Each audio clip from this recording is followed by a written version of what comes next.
Well, guess what I heard on the news? Another Obamacare nightmare fixing to happen in 2017. Let the good times roll. Not. Today's Wednesday, April the 27th, 2016. What I heard on the news last week, it was on a local station, and it wasn't on ABC News, which, I watched afterwards. It was just mentioned for 2 or 3 minutes that United Healthcare is going to be pulling out of Texas, the Texas Obamacare network or exchange, whatever you want to call the fiasco.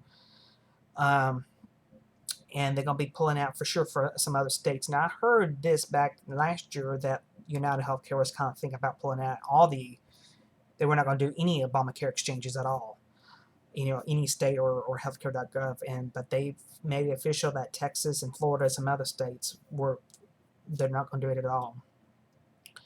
And supposedly that Florida is going to be hit the hardest because in Florida there's only one or two choices, or maybe three choices in some counties.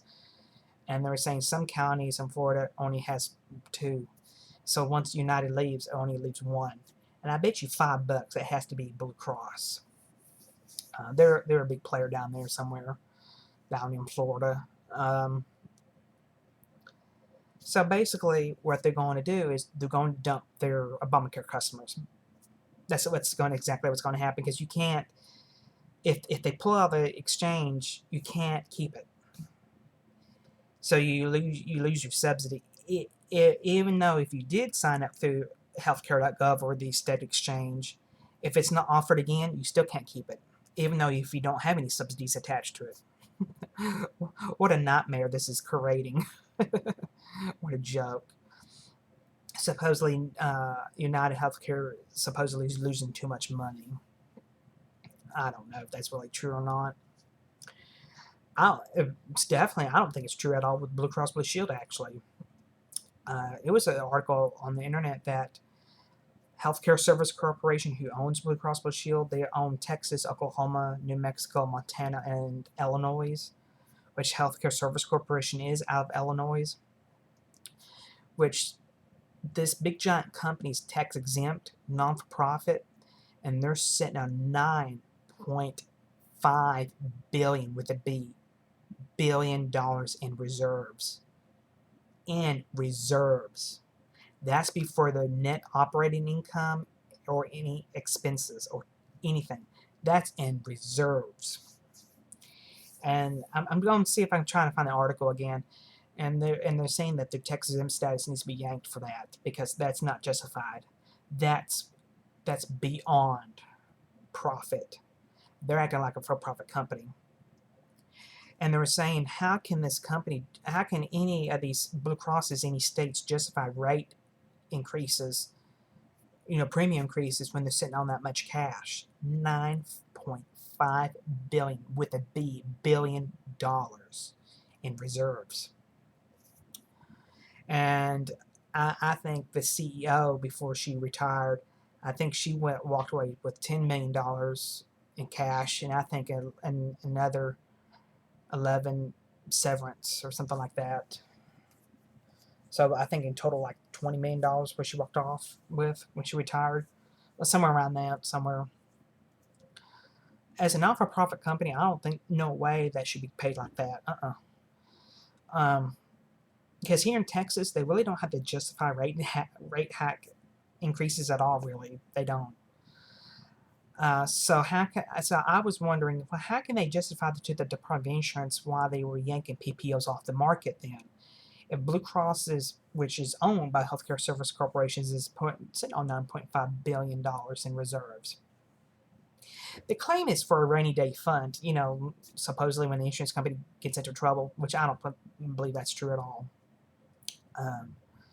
Most insurance companies, in most states, they do have to have a certain percentage in reserves based on the number of policyholders that they have, based on claims. There's a formulation in place that is true in case if the insurance company becomes insolvent, but not $9.5 billion. Another thing I checked out, in the calendar year 2015, Blue Cross Blue Shield of Texas had the highest number of complaints with the Texas Department of Insurance of any other insurance company in the past 100 years. I think they had close to 900 to 1,000 complaints because of Obamacare disaster. Just saying.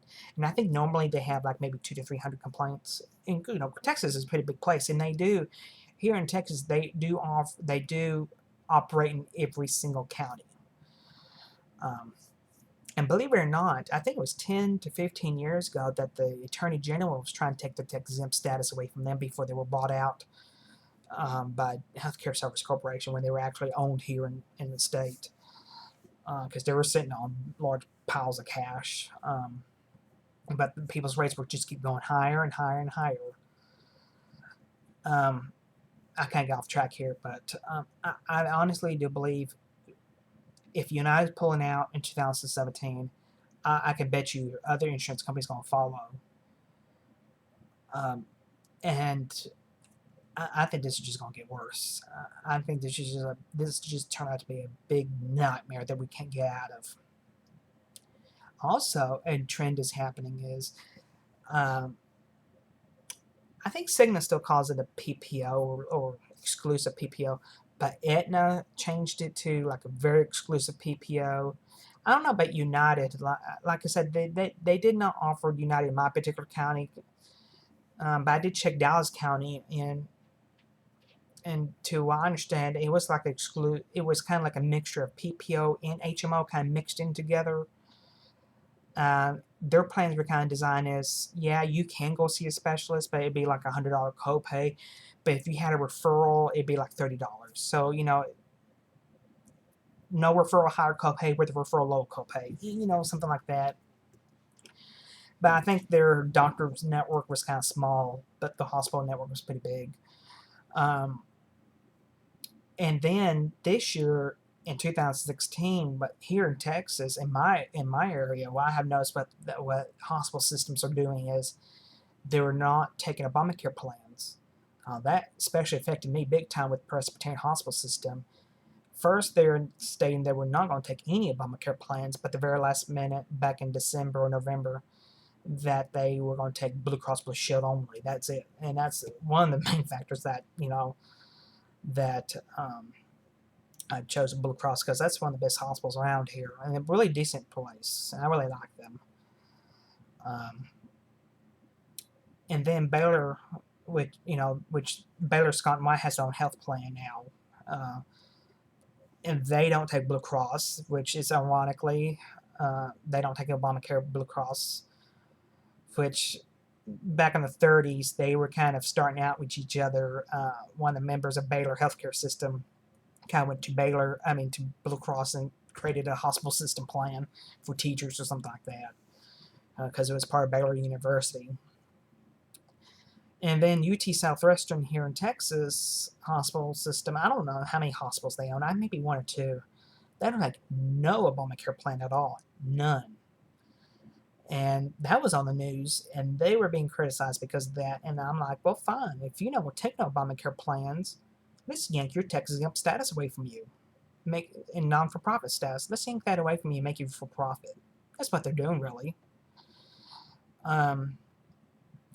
Because here in Texas, I'm sure this applies to most states out there. If you're non-for-profit hospital system, which is tax exempt, you have to offer charity care to anybody who comes through that door, regardless of insurance. Now, it is based on income. I mean, obviously, they're not going to offer financial assistance to a person who makes $10 million a year, obviously. But they have to offer financial assistance. And to me, if you become a tax exempt, you really are operating for the public, really. But if you have a Obamacare plan, which the majority of the public does have, operating for the public, really. So in my prediction is by year 2020, I think the PPO network's going to be gone by then. All of them are going to be gone. They're going to be extinct. I think we're all going to be converted to some HMO type of thing, or PPO and HMO kind of combined, where they charge such a high rate to go to a specialist without a referral for the insurance companies to control the cost. or either that we're going to go to a single payer system, which I don't know about that. There's too much, or either that if we do that, the insurance company is going to have a fit. Well, because they want their money, they want that piece of the pie too. They're gonna get connected to that some way or another.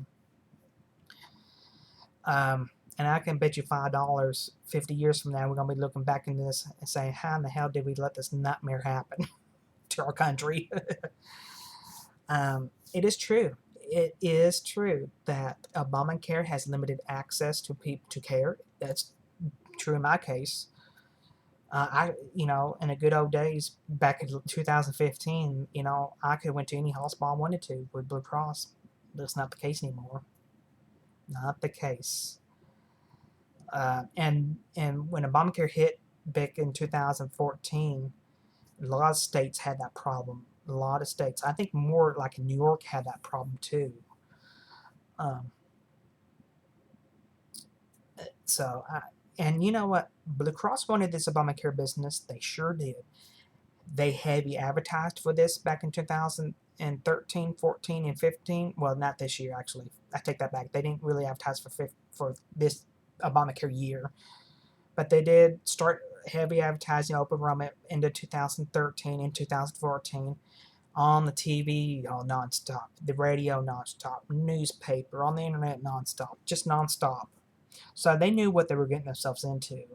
They really sure did. But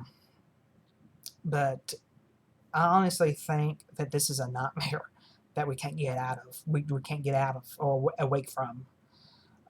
People say, well, let's appeal Obamacare. Well, okay, well, let's do that. But how are we going to go back? How's the insurance companies are not going to go back of old way of doing business pre-2013. The damage has been done. All these networks been created and chopped up and divided up and alienated and all this been created. Do you think we're going to go back to the old way of doing business? I don't think so. I do not think so one damn bit. I think we're screwed and there's no way of turning back time. I don't know. It just every day something on the news is just gonna get worse and worse and worse. Now, ironically, pre-Obamacare around 2010 or 2012, around there somewhere, that this was not known to the public very well. But I found out about a neighbor was telling me about it, and I looked it up on the computer, that if you were denied health insurance because of pre-existing condition, that the federal government did have a health plan in place. It was called the pre-existing health plan, and actually it wasn't too bad at all.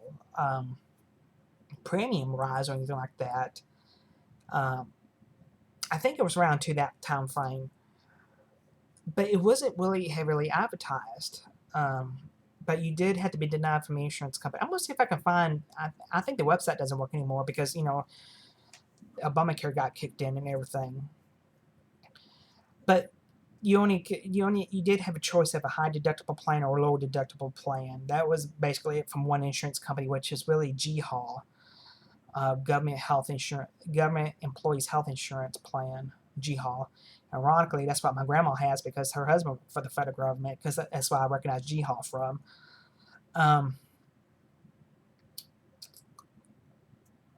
And pretty much they really didn't have any kind of limitations on the plans, really. Only bad part about the plans was the prescriptions were really bad. The higher tiers were really bad with the large deductible. That's the only part about it. But the medical rise, it was pretty good, decent 80-20 plan. I think it was called the pre-existing health plan or the pre-existing condition health plan that was administered by the federal government. But it was really not known. And I think it was kept as a secret, really. I mean, it wasn't ever advertised like Obamacare is or anything like that. And my neighbor, I don't know how my neighbor found out about it, but they got onto it. I don't know if they applied for health insurance and got turned away and denied because pre-existing condition. I don't know. I can't remember. I'm going to see if I can find and post a link below. But that's ironic how that was there prior to Obamacare, and now here we're in this big chaos. If they just could have done that, shifted all that to that pre-existing thing, all these insurance companies won't have these problems. Isn't it ironic? But I'm really serious, folks. I don't think it's going to get any better. I honestly believe in my heart, in my mind, that by year 2020, that there will be no more PPOs for individuals. And I also predict in the next couple of years, it's going to hit the group side it's going to hit group side big time. It's either going to hit them by the premium, the cost of the premiums, and the deductible is going to go sky high. It's already happening already, but it's just no more. It's just a total nightmare. And I don't think we can appeal it. If we did, how are we gonna go back over a way of doing business? The insurance companies are not going to do that. And another thing that's ironic, if you ever get these communications from the insurance companies about your plan changing, it happens like every once a year or something like that. Oh, I get them all the time. Or anything from the insurance company, like if you file an appeal about something, or actually on your ELBs. If you read your ELBs, they talk about grandfathered plans. Well, in reality, there is no individual grandfather plan. There's no such thing as that, because in 2013, if you had an individual coverage, your plan had to be changed or converted to a obamacare plan, like a metal type, silver, platinum, or whatever it's called, kind of converted, kind of changed a little bit, or they maybe just change the name of it and get you enrolled into that. So it's really not grandfathered in, because individual plans are renewed on a calendar year basis from January 1st through the 31st of December, basically. Now, that might be some group plans out there that's some grandfathered in plans, but to my knowledge, they renew once a year or every couple of years too. But there is no individual grandfathering plans. There's no such thing. So I don't know why they talk about it. I don't know if it's required for them to talk about it. Because, if you read it, it says certain things do not apply to grandfathered plans. Well, there is no such thing as individual grandfathered plans. There's no such thing. Because if you look, for instance, if you took a snapshot of all the health insurance plans that were offered in the calendar year 2013, and then you took a snapshot of 2014, they're different. The deductibles may be the same, but the names are different, and the copays may be a little bit different. So the plans are different. In reality, the American public is getting screwed. It is. The American taxpayer public is getting screwed. I think there should be a class action lawsuit against the federal government. Obama did say, if you like your health plan, or if you like your doctor, you can get what did he say? If you like your doctor, you get to keep your doctor. If you like your health plan, you get to keep your health plan. That's a bogus lie. That is a big lie. Simply because any plans that were offered in 2013 were not ACA compliant. They changed, had to change to meet the requirements of the Affordable Care Act. Even on group plans.